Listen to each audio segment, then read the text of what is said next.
Assalamualaikum warahmatullahi wabarakatuh.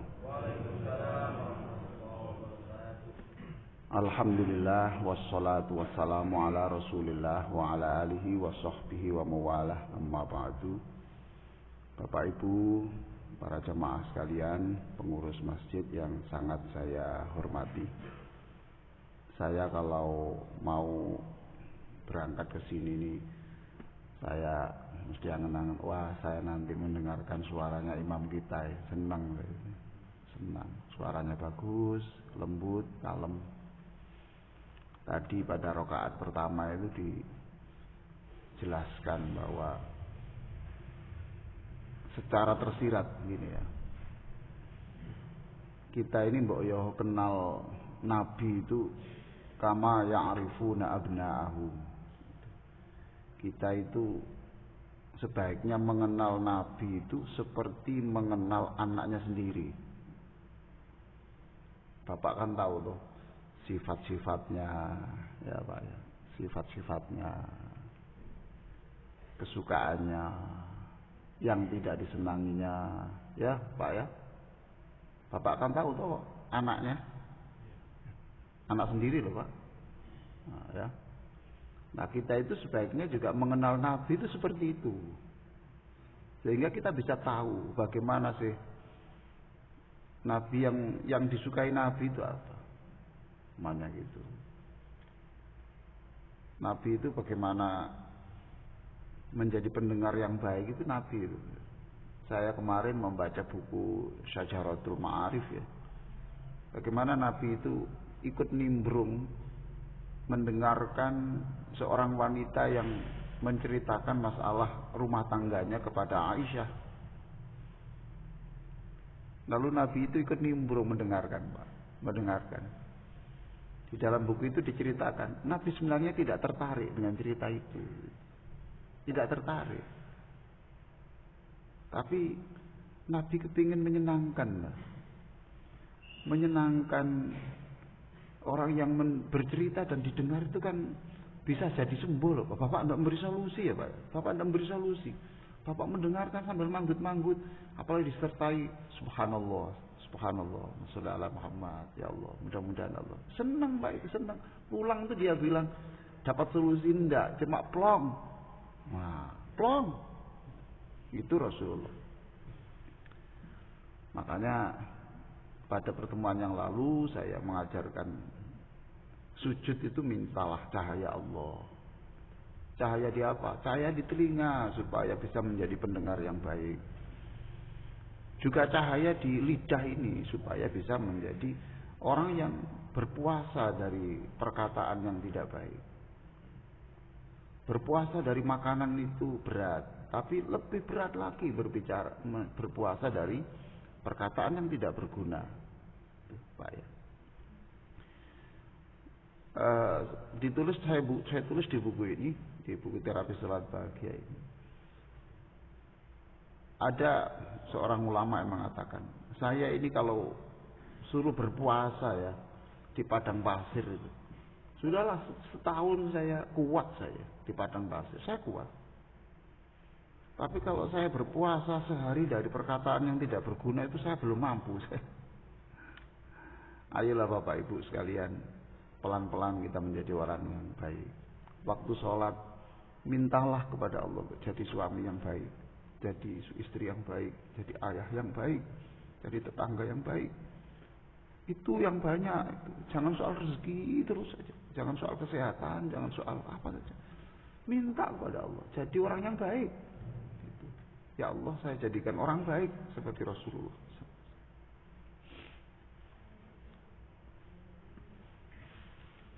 Ya itu kemarin. Lalu pada rakaat kedua tadi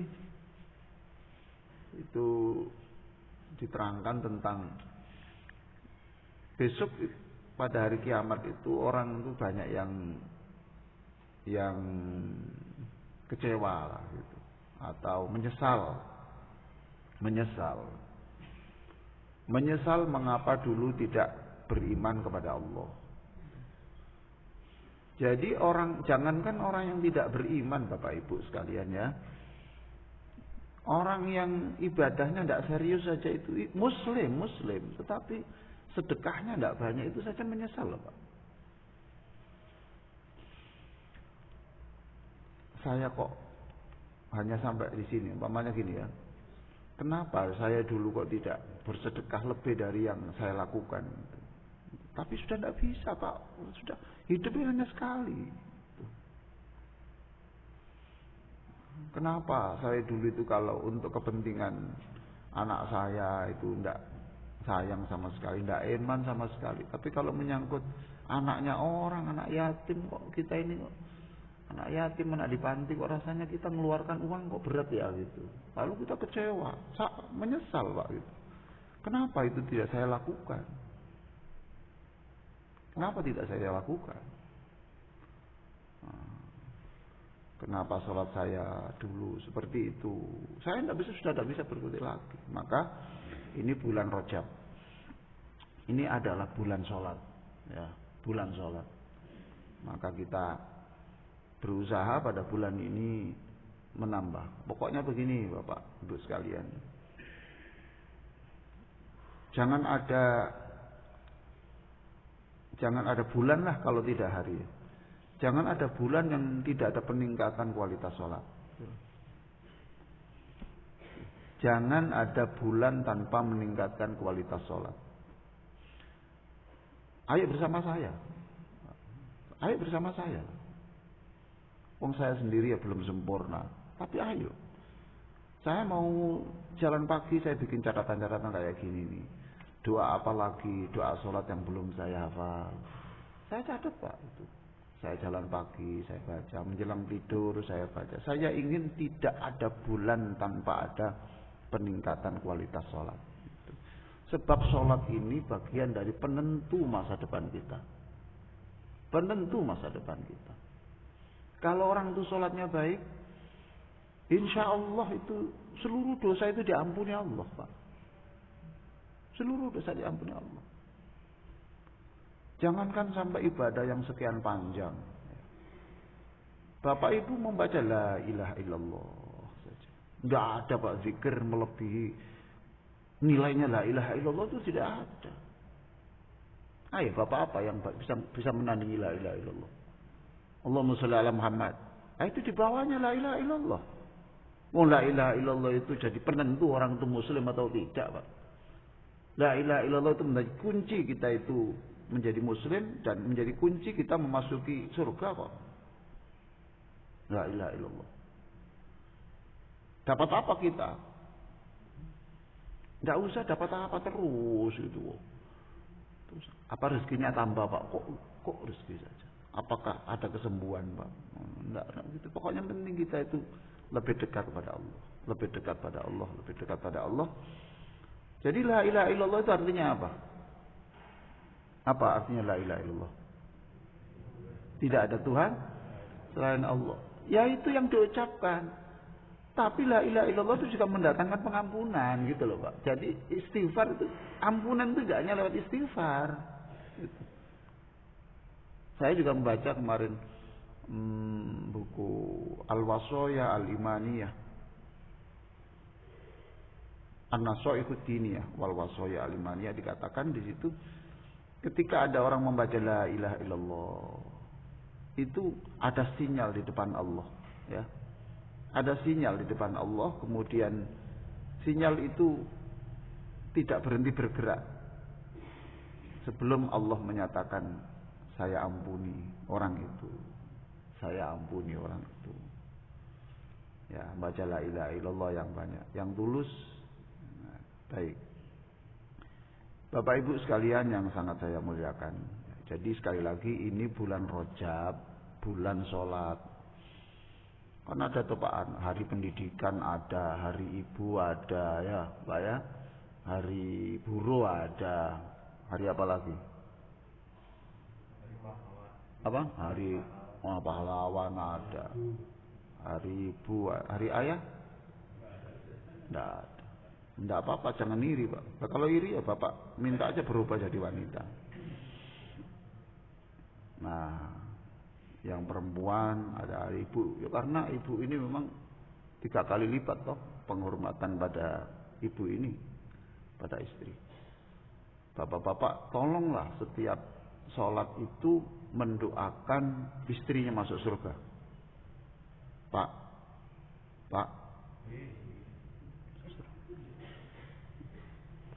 Jadi doakan begini, ya Allah, ya di dalam sujud apa sih? Masukkanlah istri saya ke dalam surga sebab dia telah membangun surga di rumahku dan surga untuk masa depan anakku. Itu tuh. Itu bapak pasti bahagia. Jangan yang diingat itu kekurangannya saja. Sujud itu yang diingat itu kekurangannya. Ya Allah, tolonglah beri petunjuk istriku supaya tidak boros. Ya Allah, berilah petunjuk istriku kalau bicara supaya tidak panjang-panjang, tidak memperbesar kesalahan. Kok gitu-gitu. Tapi ujungnya itu, ya Allah, masukkan istri saya ke dalam surga sebab dia telah membangun surga di rumahku dan membangun surga untuk anak-anakku. Sejelek-jelek, sejelek-jelek apa ya? Ya betul lah. Sejelek-jelek istri kita itu telah melahirkan anak yang itu bisa menyebut nama Allah loh, Pak. Betul, Pak ya? Ya sudah, itu diingat-ingat itu. Yang kedua adalah, ya Allah, masukkan surga untuk ayah ibuku karena ibuku, bapak ibuku telah juga mengajari aku bisa bersujud ini karena bapak ibuku. Gitu. Baik. Saya ingin mengulas dulu lagi sedikit supaya tidak lupa ya Pak ya, tidak lupa. Dulu pada waktu wudhu kita, ini hari sholat toh Pak, ya? Rajab kan hari sholat. Nah kita review lagi. Dulu kita menjelaskan wudhu kita jangan hanya wudhu formalitas, ya Pak ya. Tuh. Tapi jadilah wudhu yang berkualitas. Berkualitas. Kemarin sudah saya jelaskan, wudhu yang baik itu adalah wudhu yang ada singkatannya hasim. Masih ingat itu ya? Hasim itu, ha itu hadas. Wudhu itu menghilangkan kotoran batin, bukan kotoran fisik. Hasim. Terus apa? Ha terus A loh. A itu air, syukurilah air, hematlah air. S sehat. Ingatlah wudhu itu yang sungguh-sungguh sebab wudhu itu akan membuat sehat fisik, sehat rohani kita. Maka wudhu yang bersih pakai sabun ini baru. Kemudian I-nya itu introspeksi. Wudhu itu I-nya itu H-A-S sejahtera, sehat. I-nya itu introspeksi, jadi setiap mengusap tangan ya mohon ampun, ini banyak salahnya. Salah kita itu Pak tangan ini loh. Maka kemarin saya khutbah di Al-Falah saya jelaskan ada seorang sahabat yang datang kepada Nabi meletakkan tangan kanannya di atas tangan Nabi dan bersumpah. Nah, bersumpah. Setelah ini saya tidak menggunakan tangan saya satupun kecuali untuk kebaikan. Bapak berani bersumpah. Bapak Ibu berani. Kalau tidak berani ya niat saja Pak. Sebab ini kesalahan tangan ini banyak Pak akhir-akhir ini Pak. Orang masuk penjara karena tangan ini banyak sekali. Perceraian karena tangan banyak. Baik, terus M-nya itu malaikat. Artinya ya, orang wudhu itu disukai malaikat. Senangi malaikat. Apalagi tidur dalam keadaan wudhu itu diselimuti malaikat. Nah, itu baik. Itu wudhu. Kemudian kapan hari saya jelaskan tentang sujud ya Pak ya. Masih ingat Pak singkatan filosofi sujud itu? Nah ini kan karena sudah 2 bulan. Nah,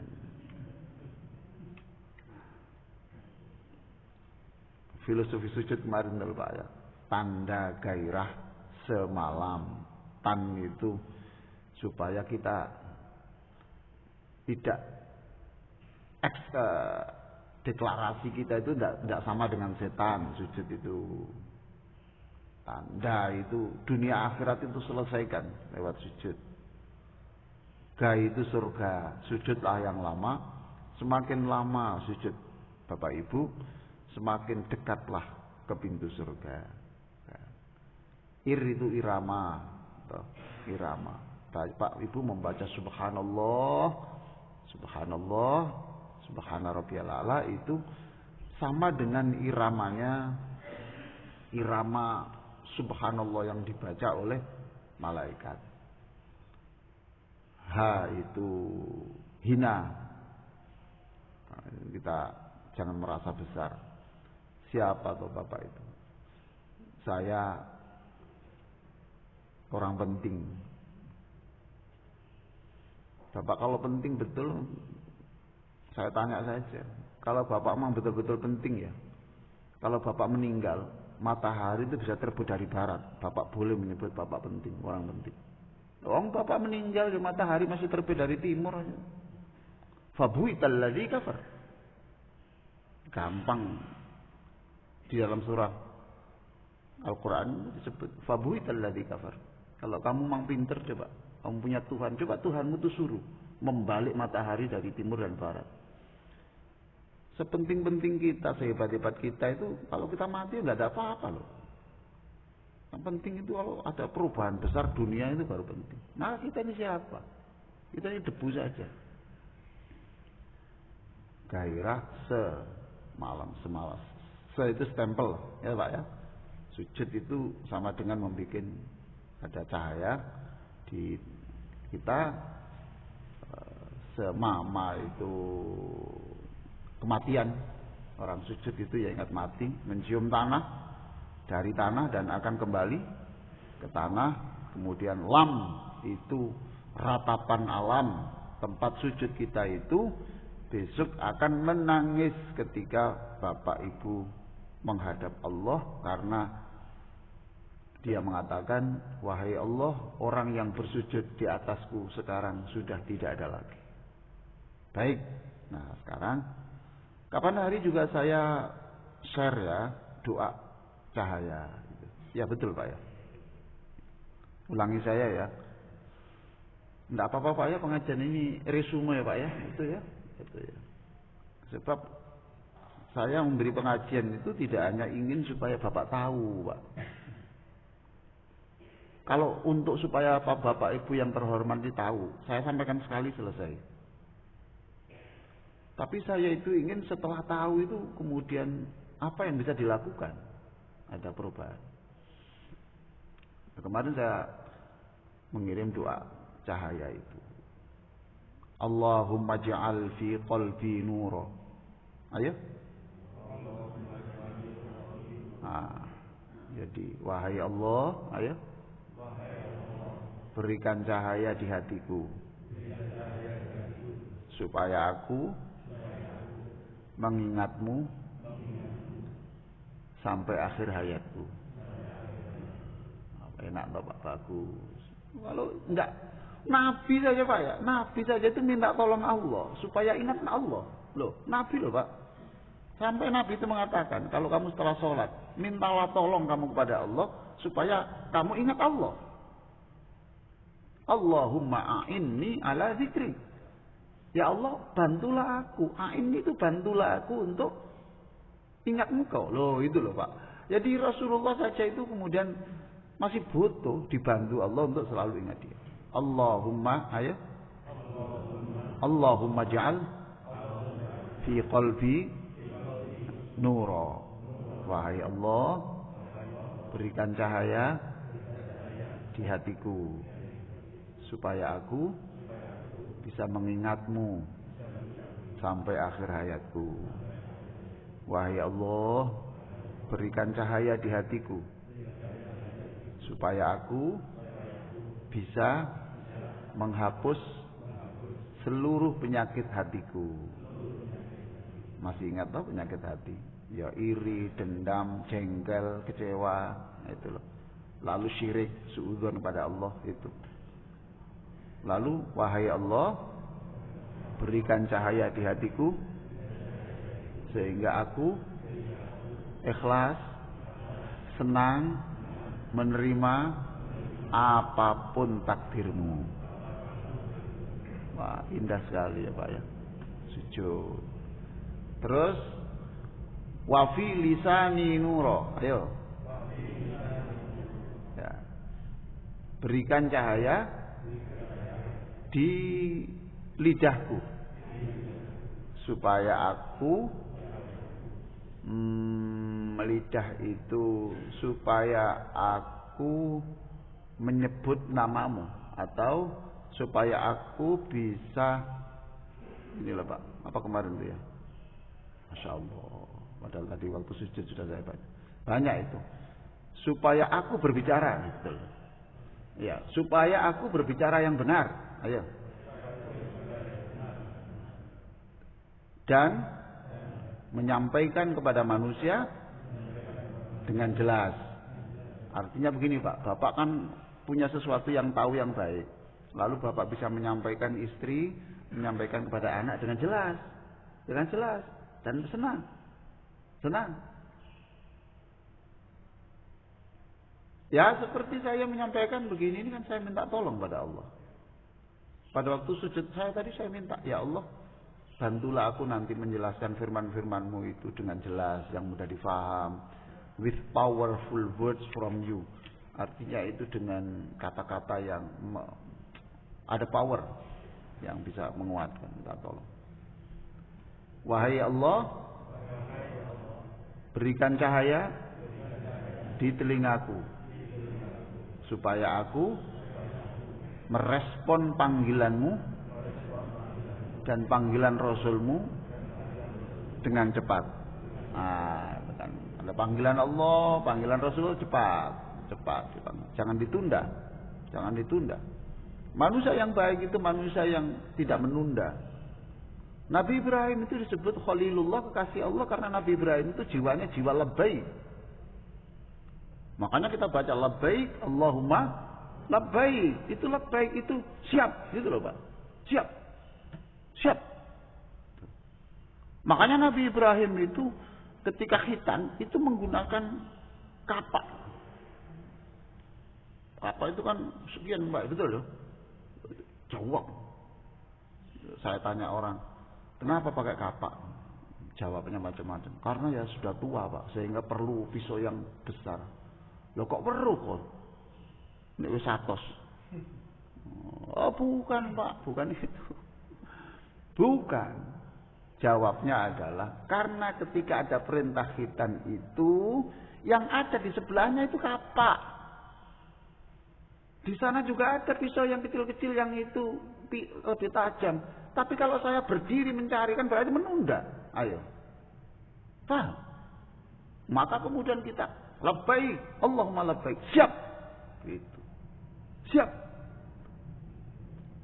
Tidak ada begini. Baik, sebentar lagi saya lakukan. Tidak ada begitu. Atau saya pertimbangkan. Tidak ada. Gitu. Labbaik. Wahai Allah, berikan aku cahaya di telingaku supaya ada panggilan cepat merespon.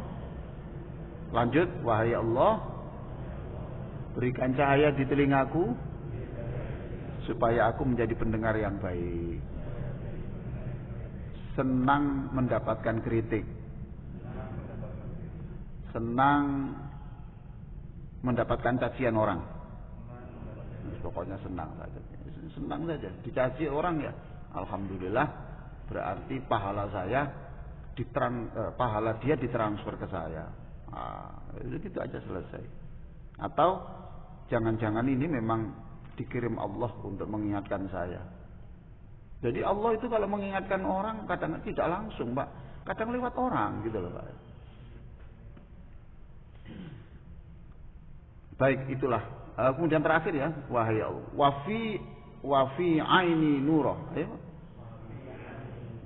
Berikan cahaya di mataku ya, supaya aku, ayo, senang membaca Al-Quran dan buku-buku yang berkualitas.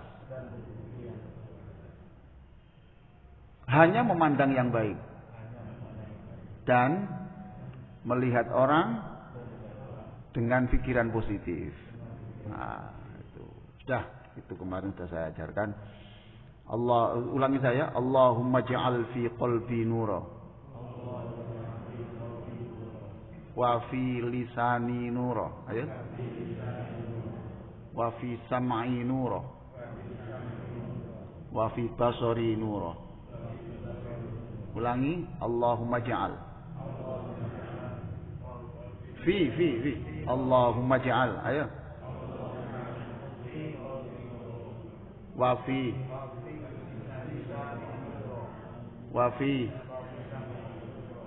fi. Ingat-ingat aja. 1, 2, 3, 4. 1, 2, 3, 4. Qalbi, lisani, sam'i, basori. Sebenarnya ada Pak itu. Sebenarnya di depanku cahaya, belakangku cahaya, kananku cahaya, kiriku cahaya, atasku cahaya, bawahku cahaya, dan ada lagi yang lebih ekstrim. Dan jadikan aku sendiri adalah cahaya. Baik.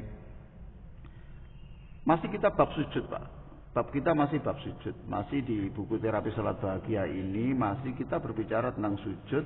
Dan hari ini sebagai penutup atau sebagai ujung dari ceramah saya ini adalah halaman 64. Halaman 64 bahwa berdasarkan doa-doa yang sekian banyak yang saya hafalkan, termasuk doa tadi itu Pak, termasuk doa tadi itu. Mudah-mudahan Bapak hafal ya. Bapak dulu janji loh ya, kalau saya ceramah di sini Bapak hafal ya, janji toh. Nah, jangan lupakan janji. Orang janji itu enak, yang mendengar itu ingat, tapi yang janji sering lupa loh. Betul? Betul. Maka Sayyidina Ali mengatakan, jangan mudah janji ketika kamu senang. Ingat-ingat. Ayo. Bapak kalau senang kan mudah janji toh? Jangan mudah janji ketika kamu senang, ketika kamu marah. Masya Allah. Hari-hari ini coba lah Pak. Tindakan orang marah itu tidak rasional, ya betul Pak. Suami, istri, ya ayah, ibu, anak dibunuh bersama-sama, dimasukkan ke toilet loh, hanya karena persoalan tersinggung saja lah Pak. Dulu pernah menjadi pembantunya terus tersinggung, lah tersinggung tuh aja, kok sampai nyawa sekeluarga itu dibunuh, itu kan tidak masuk akal loh Pak. Dan kalau sudah marah, mohon maaf, nggak ada bedanya Pak. Orang profesor, doktor, ustadz, itu betul-betul di dalam genggamannya setan. Kadang-kadang berbicara yang tidak terkontrol, melakukan tindakan tidak terkontrol. Itu Pak ya. Jadi jangan membuat keputusan ketika marah. Marah, sebab orang marah itu otaknya tidak bekerja. Otaknya tidak bekerja. Baik Pak, ingat-ingat Pak ya, waktu sujud ya, waktu sujud ada ini, rumusnya adalah masjid. Ayo, masjid. Apa? Masjid. Berarti masjid itu ya 3 poin Pak. Pada waktu sujud itu itu maaf. Ya, maafkan, ampunilah. Dosa siapa Pak duluan? Dosa siapa duluan? Siapa? Dosaku, ya. Ini tidak apa-apa Pak. Tidak ada ketentuan, tidak ada ketentuan.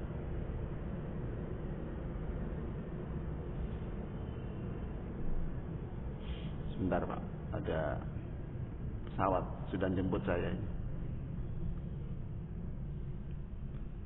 Boleh Bu, dosaku boleh. Tapi kalau saya dulukan ibu saya dulu. Tidak apa-apa, itu tidak apa-apa. Urutan saja tidak ada. Saya kalau sujud ya saya dahulukan. Ampunilah ibuku dulu.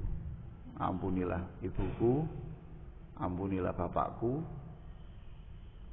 Kemudian ampunilah aku. Ampunilah pasangan hidupku. Kemudian ampunilah anak-anakku, Ampunilah guru-guruku, ampunilah orang yang pernah menyenangkan saya dalam hidup saya, orang yang pernah membantu. Jadi kita itu diajari, Pak, pandai berterima kasih. Umpamanya ya, dulu pada waktu uang muka rumah belum punya, ya, untuk uang muka kan agak banyak. Lalu ada Pak D kita memberikan pinjaman, ya tak transfer. Loh, itu kan sangat bersejarah kok, Pak. Sangat bersejarah. Lah masa kemudian dilupakan, Pak? Lalu kita mintakan ampun pada waktu sujud. Jadi kita diajari. Guru tuh. Kita ini sudah tidak bisa memberi apa-apa pada guru. Ya doa itu. Ampunilah aku, ampunilah bapakku, ibuku. Masih ingat kemarin, Pak? Ibuku, bapakku, terus ya bapak lagi. Kalau mau ditambah ya baik, Pak. Ibu mertuaku dan bapak mertuaku. Kita ajari istri juga begitu. Kalau nanti sujud, Ma, aku mendoakan papa mamamu, mama juga mendoakan papa mamaku.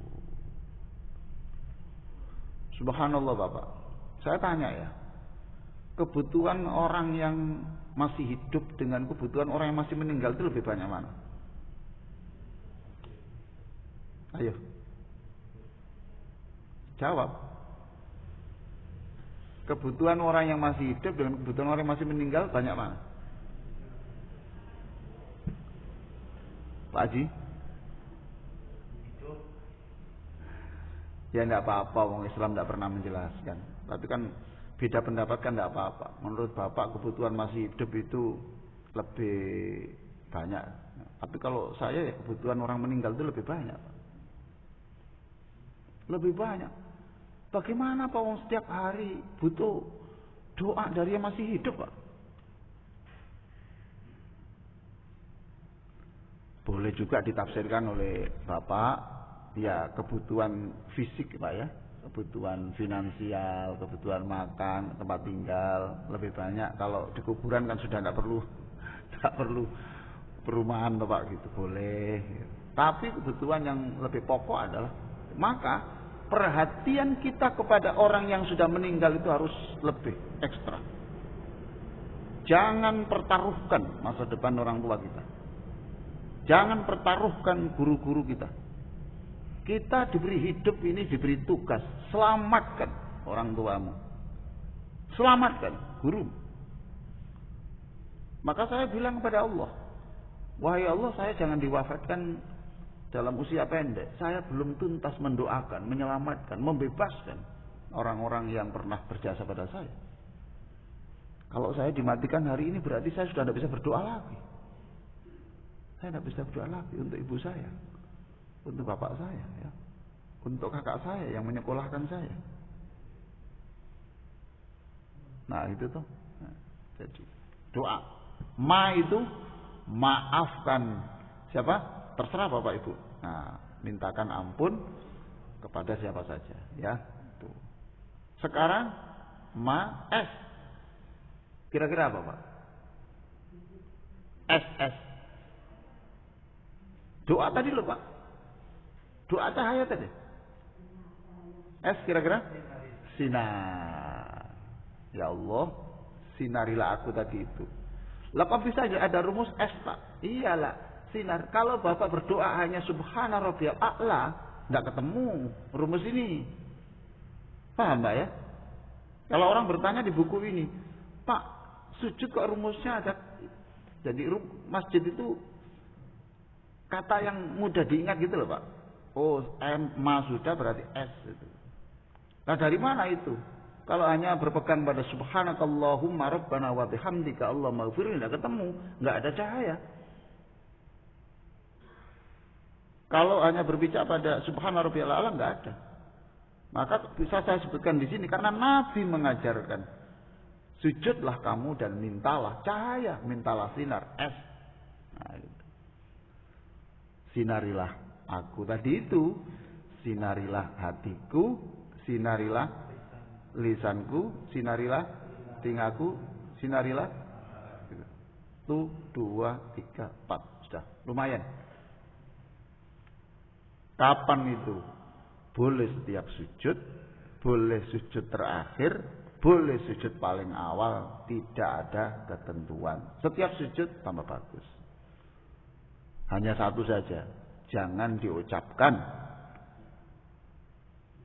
Kalau diucapkan batal, ya. Yang bahasa Indonesia tadi loh. Yang bahasa Arabnya diucapkan, Pak. Coba baca lagi, Pak. Saya ingin Allahumma ja'al, ayo.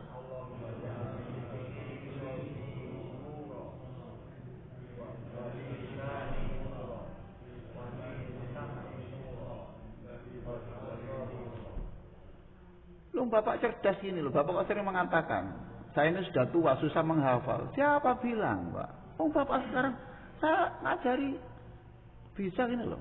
Tapi yang membuat Bapak susah hafal kan gara-gara wis tua kon ngapalno ngene-ngene. Jadi dirinya sendiri dibodoh-bodohkan sendiri. Dirinya sendiri dianggap tidak punya potensi toh. Lagi, Allahumma ja'al.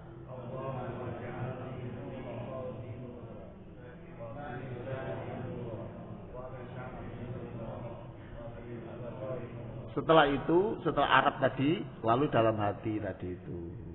Dalam hati tadi. Paham ya, Pak ya? Nah, sinari. Nah, sekarang tinggal jid. Jid itu jiwa dan raga. Apa maksudnya? Sudahlah, Pak. Jiwa dan raga Bapak itu serahkan kepada Allah. Serahkan kepada Allah. Ya Allah, wahai Allah, saya serahkan. Jangankan badan saya, itu loh Pak. Nyawa pun ini saya serahkan kepada. Nyawa pun ini saya serahkan kepada. Apakah engkau menghidupkan aku atau engkau? Atau engkau? Ayo Pak, lawannya apa? Sudah. Masya Allah. Itu kan sangat indah loh Pak. Saya serahkan jiwa dan ragaku kepadamu. Apakah engkau menghidupkan aku atau kenapa? Lanjut. Apakah engkau memberi kesembuhan aku atau tidak memberikan kesembuhan? Itu urusanmu. Saya tidak boleh kecampur. Lah apa pasif? Enggak. Engkau sudah tahu saya sudah olahraga. Engkau sudah tahu saya sudah mengatur pola makan. Engkau sudah tahu saya bisa mengatur pola istirahat. Engkau sudah mendengar setiap kata yang saya ucapkan dalam doa saya. Tugas saya sudah selesai, wahai Allah. Sekarang urusanmu. Engkau hidupkan atau engkau matikan. Engkau sembuhkan atau tidak engkau sembuhkan. Berikutnya, engkau beri rizki atau tidak. Urusan jiwa dan raganya itu diserahkan kepada Allah. Saya serahkan juga anak-anak saya kepadamu. Saya serahkan juga pasangan hidup saya kepadamu. Saya serahkan juga masa depan anak-anak. Pokoknya apa ini Pak? Menyerah yang total itu bahasa Jawanya apa? Nah, pasrah. Tapi yang total apa Pak? Iya, pasrah bongkoan. Ada lagi Pak yang semprong-semprong Pak. Gelundung semprong. Itu yang total. Itu yang total. Saya serahkan. Ya sudah, kayak. Tapi Bapak kalau menjelaskan gelundung sempor pada anak sampean nggak ngerti Pak. Karena sudah nggak ada semprong. Pasrah bongkoannya nggak ngerti Pak, sudah nggak ada. Itu pasrah yang luar biasa. Saya menikmati betul. Kalau sudah bilang begitu menikmati terus. Saya ini engkau ambil waktu sujud nih monggo. Engkau beri kesempatan untuk bangkit lagi nih monggo. Pun urusan panjenengan pun sudah. Tapi saya nggak ceroboh loh. Saya nggak ceroboh. Saya olahraga. Saya bekerja. Saya hati-hati. Saya hati-hati. Lalu saya juga berdoa, Allahumma rabban nas midhibal ba'si syfi'an tasyafi. Saya berdoa minta sembuh. Lalu saya disuruh apa? Saya dituntut apa lagi? Masa kurang? Sudah toh. Saya minum vitamin. Saya minum madu. Saya minum zaitun. Saya minum telur rebus. Saya kurangi nasi. Terus, saya tidak makan gorengan. Loh sudah, kurang apa saya ini? Ya sudah. Ya Allah, jid itu jiwa dan raga. Diapakan? Dipasrah bongkokkan. Nah, itu. Atau dipasrah gelundung semprongkan. Terserah banyak. Oh, total ya, Pak. Sumelek. Dan jangan melakukan kesalahan di dalam berpasrah. Apa? Jangan melakukan kesalahan berpasrah. Kesalahan berpasrah adalah kepasrahan yang masih diikuti dengan kata-kata tapi. Saya pasrah hidup mati saya, tapi ya hidup kan ya Allah. Lah ini kan tidak cocok Pak, ini pasrah apa minta? Ayo, saya pasrahkan kesembuhan, sembuh atau sakitnya, sembuh atau sakit, sembuh atau tidak sembuh penyakit saya. Terus ditambahi, tapi ya saya milih sembuh ya Allah. Ini kesalahan di dalam bertawakal. Sebab ada momen, ada saat untuk berdoa, sembuhkan tadi sudah lewat, sudah Pak ya? Sembuhkan saya itu sudah lewat. Maka ketika berpasrah, jangan diulang lagi. Kebanyakan kekeliruan itu di bidang ini. Makanya di dalam Al-Quran itu falyatawakkalul mutawakkilun. Wahai orang yang bertawakal itu hendaklah bertawakal yang sungguh. Ya Allah, saya sudah berusaha untuk transaksi hari ini. Ya Allah, saya pasrah kepadamu, berhasil atau tidak. Sudah selesai, jangan ditambah. Tapi ya Allah ya sukseskan. Nah, ini kembali lagi bukan pasrah, doa lagi itu. Nah, itu bedanya. Baik Bapak Ibu, jadi pada waktu sujud rumusnya yang diingat adalah masjid ya Pak ya. Masjid, ma-nya itu maaf, S-nya itu sinar, kemudian jid. Bapak kalau jiwa dan raga, ya, dipasrahkan. Apa Pak? Iya, jid itu jiwa dan raga. Bapak kalau praktek ini, ya, masa awal, masa percobaan, ya, masa belajar itu, ini tidak cukup 10 menit loh. Karena angen-angen, opo mana yo. Oh apalagi ya gitu. Tapi nanti kalau lama-lama enggak. Tapi bisa juga Bapak kalau menjelang tidur dibayangkan. Saya kalau nanti sujud itu begitu. Jadi begini loh Pak ya.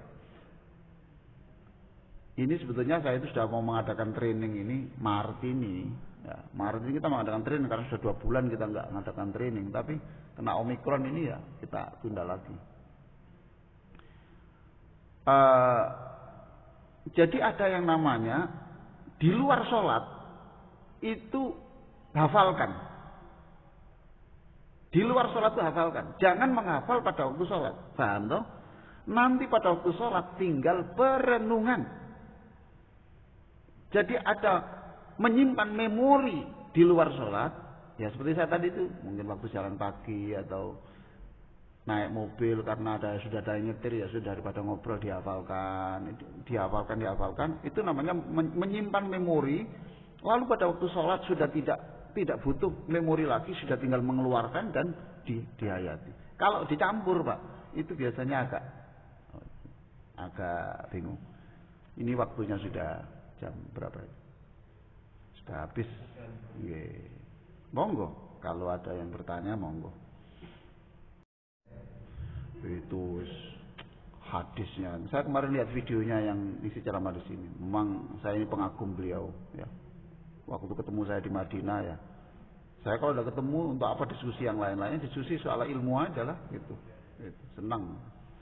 Yang pertama Pak, bolehkah itu ditambah dengan doa minta barokah? Boleh Bapak. Jangankan soal barokah Pak, soal udun kok boleh Pak.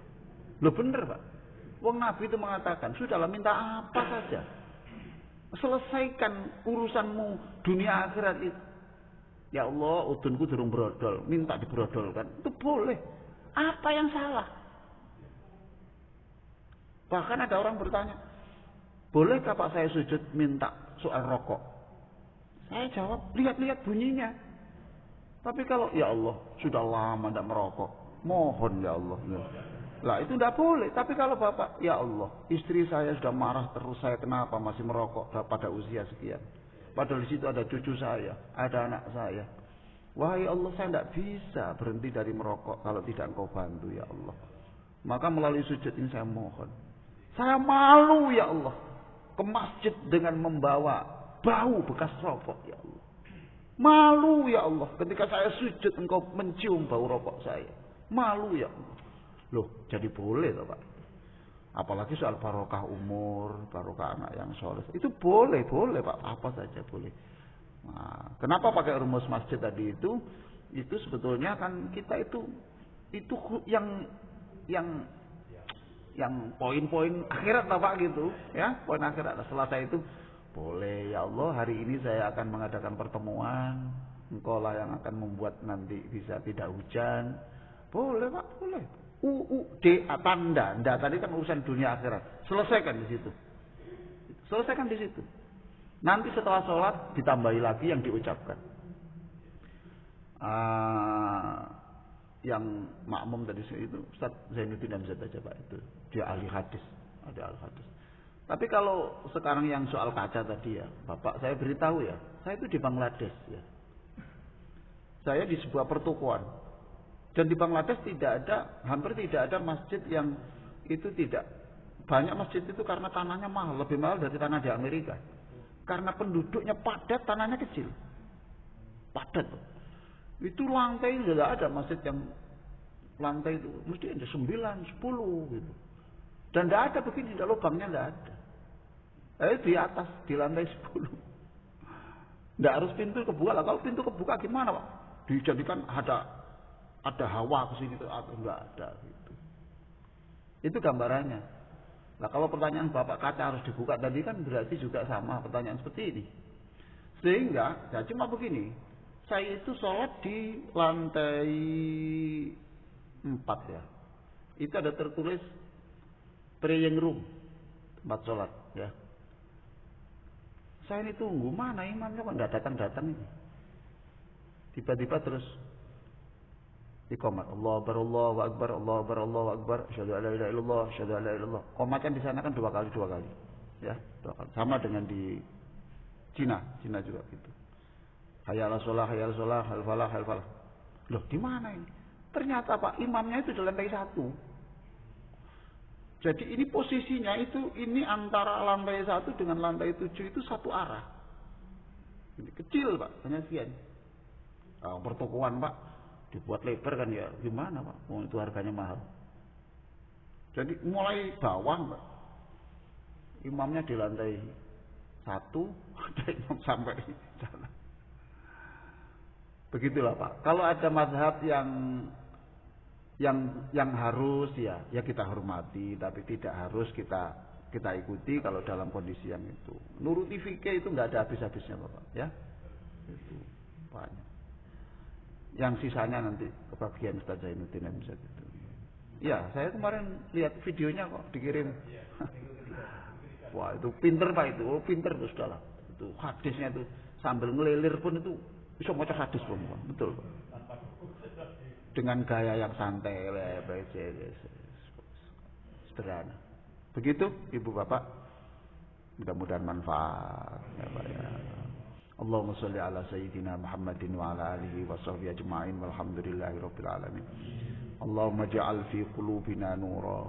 Wahai Allah, berikan cahaya di hati-hati kami, terutama ketika kami mohon dalam sujud kami, sehingga dengan cahayamu di hati kami mengingatmu sepanjang waktu sampai akhir hayat kami. Berikan cahaya di hati kami supaya kami bisa menghilangkan penyakit-penyakit hati. Berikan cahaya di hati kami supaya kami dengan ikhlas, ridho, senang, tidak mengeluh dengan apapun seberat apapun takdirmu. Ya Allah, berikan cahayamu di mulut kami, di lidah kami, supaya kami bisa menyebut namamu sepanjang waktu, bisa berbicara yang benar. Ya Allah, berikan cahaya di telinga kami supaya kami bisa merespon panggilanmu dan panggilan Rasulmu dengan cepat, menjadi pendengar yang baik, senang memperoleh nasihat, dan sabar ketika dicaci atau diolok-olok orang. Berikan cahaya di mata kami supaya kami senang membaca kitab suci dan buku-buku yang meningkatkan keimanan dan akhlak kami. Berikan cahaya di mata kami supaya kami hanya melihat yang benar, melihat yang baik, dan bisa menjauhkan dari pandangan yang tidak baik. Berikan cahaya di mata kami sehingga kami bisa memandang setiap orang itu dengan pikiran-pikiran yang positif.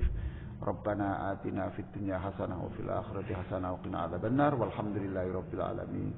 Wassalamualaikum warahmatullahi wabarakatuh.